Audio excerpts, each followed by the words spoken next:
Thank you and welcome. Again, sorry for us running a little bit late. I'm State Representative Tony McCombie, the new House Minority Leader. I represent the 89th District, which is in Northwest Illinois. The budget is the most important single piece of legislation we do each year. It outlines our shared priorities and is a statement of our values. We are here to ask that our priority as a state be one of bipartisan effort, transparency, mutual respect, and fiscal responsibility. Today, I'm announcing my budget team for the 103rd General Assembly and to discuss the budget-making reforms the House Republican caucus will be proposing. I am pleased that Deputy Leader Noreen Hammond has accepted my appointment as Chief Budgeteer.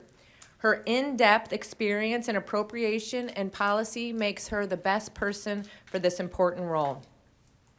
I have no doubt her understanding of the processes of state government will ensure that the budget benefits all Illinoisans. She will work diligently and with the dedication required to ensure the needs and concerns of so many that will be considered during this budget process.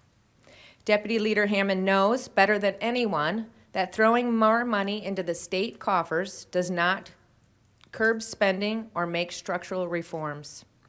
Representative Amy Ellick will be elevated as Deputy Budgeteer. She has spent the past 28 years, being only 30, that's something, 28 years working as a certified public accountant and auditor for businesses and governmental bodies. She is a valuable voice for sensible fiscal management and good government budgeting practices within our caucus. I have also named Representative Ellick to replace me to serve on the Audit Commission. Representative Ellick will provide critical support to the oversight of our agencies, the budget process, and to Deputy Leader Hammond in improving the most important piece of legislation to come before us in the State House. Illinois cannot afford any more broken promises. By nearly every measure, we have the highest taxes in the Midwest and some of the highest taxes in the country. Time and time again, Illinois Democrats have committed to crafting meaningful reforms only to mislead small business owners and taxpayers. Many people say Republicans want to vote no. We stand before you to tell you that preconceived notion is false. Illinois House Republicans are here to govern. We are here to give solutions. We want to help and are willing to share our ideas that address the budget shortcomings and provide tax reform policies that Illinois taxpayers and job creators need to stay in Illinois and need to grow in Illinois. Republicans represent parts of all 102 counties. The budget process should not be so difficult, and it should be bipartisan. The budget bills do not need to come forward in the final hours of the session with little or no Republican input, and certainly the budget should not be used as a political football year after year. As each General Assembly kicks off, you hear a call for bipartisan agreement. During our inauguration speeches, the Speaker and I made many statements. Might I suggest this year we back his words of yes we can, and with my words, yes we will. These proposals present a real, common-sense approach to responsible budgeting for the state of Illinois. I call on Governor J.B. Pritzker and the Illinois House Democrats to adopt these reforms and join us in forging a new path forward for the Illinois House of Representatives. I'm now proud to introduce my Chief Budgeteer, Deputy Leader Noreen Hammond.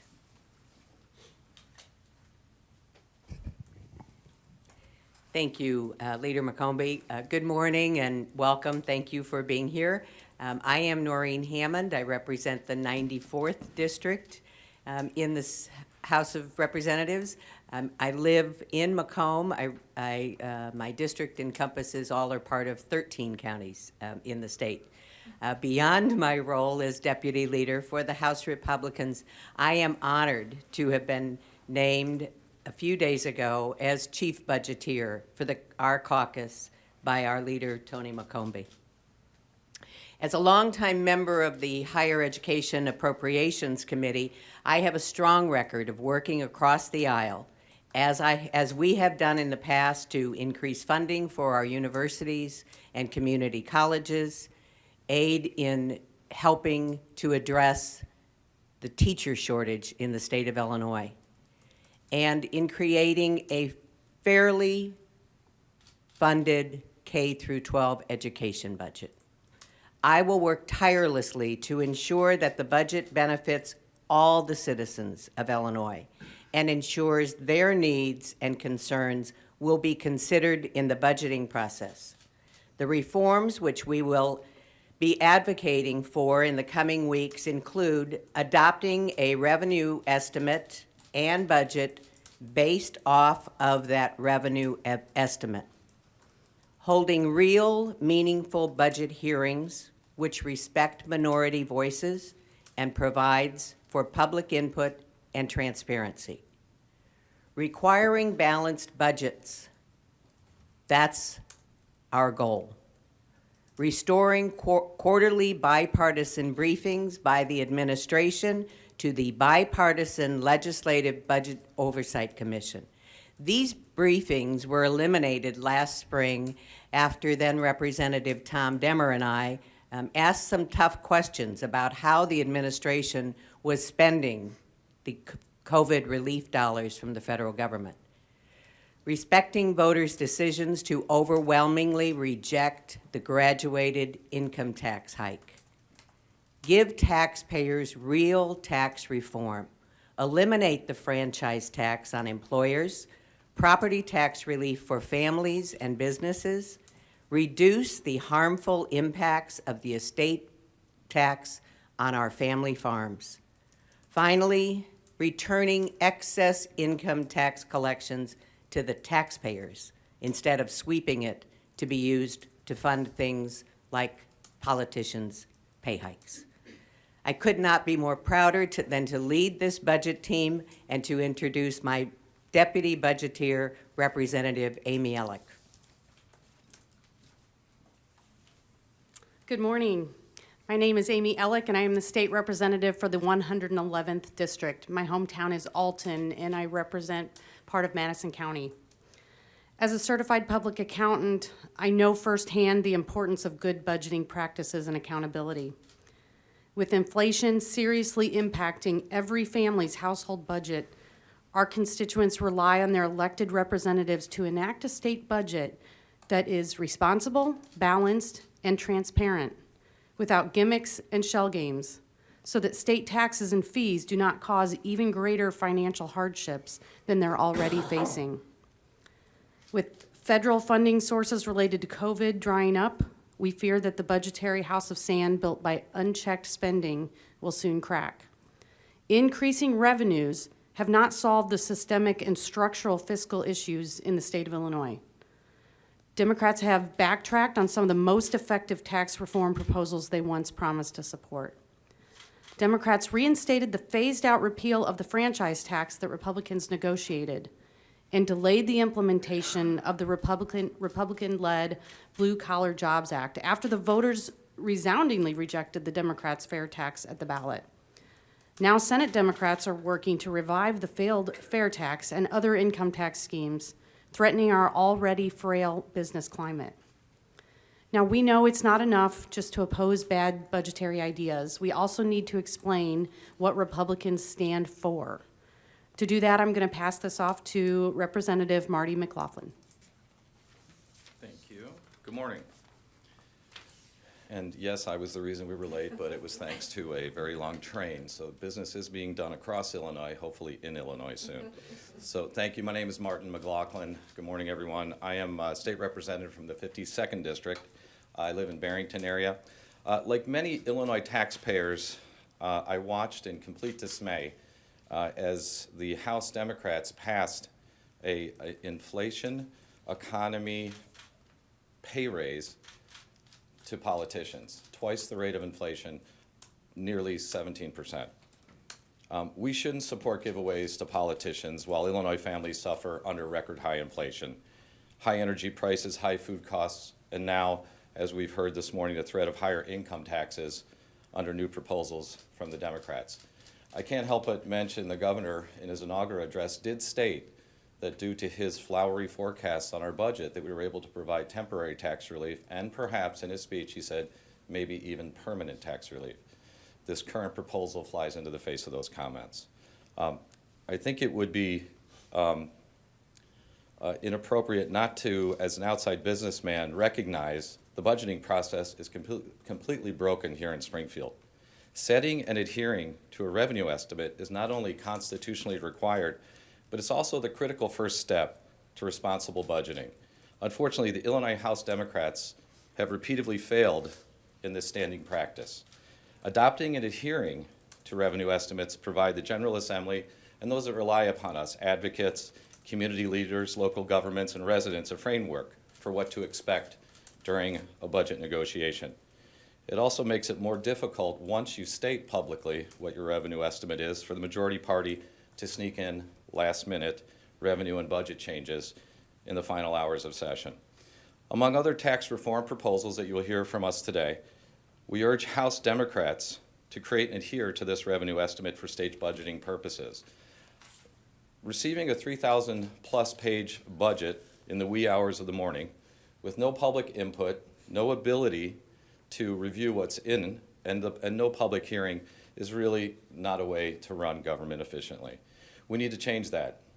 It doesn't have to be this way, and other states surrounding us with actual rosy financial forecasts are doing it in a much better way. Public review, public hearings, requiring transparency. These should be the minimal standards, and having enough time to review a budget prior to voting on it. Many of the reform proposals we discussed seem like common sense, and frankly, they're very primary business principles. Don't spend less than you bring in. I know that sounds radical here in Springfield, but it should be what everybody does at their kitchen table on a monthly basis. Prioritize your spending based on shared priorities, working with the other side of the aisle. And then monitor your spending to ensure that the costs don't outpace revenues. Not really a radical idea to families that are trying to make ends meet.